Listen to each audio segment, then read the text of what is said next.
এই সুন্দর লটকনগুলো বানাবো।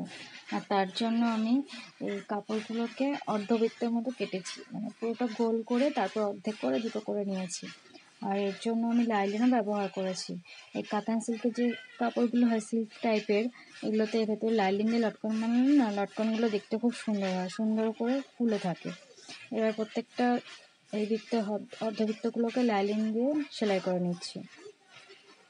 দিয়ে তারপরে এই যে দেখো হয়ে গেছে। দিয়ে সাইডটা একটুখানি এভাবে কেটে নিতে হবে, তাহলে সাইডের ধারগুলো সুন্দর হয়ে ওঠে ভালো। দিয়ে কেটে নিয়ে তারপর উল্টে দিয়ে না একটা করে চাপ সেলাই দিয়ে দেবো। আর আমি এখানে 5টা করে দিয়েছি এক একটা ইয়েতে, তোমরা চাইলে বেশিও দিতে পারো আর কমও দিতে পারো। এই যে একটা করে প্রত্যেকটা অর্ধবৃত্তে একটা করে চাপ সেলাই দিয়ে নিচ্ছি। আর লটকনের জন্য ফিতে তো আগেই বানিয়ে রেখেছিলাম, এবার ফিতে দিয়ে লটকনগুলোকে সেট করে নিচ্ছি।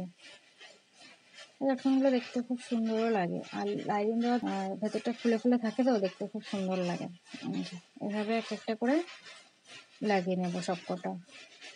খুব সুন্দর লাগছে দেখো, এই যে লটকনগুলো হয়ে গেছে বানানো।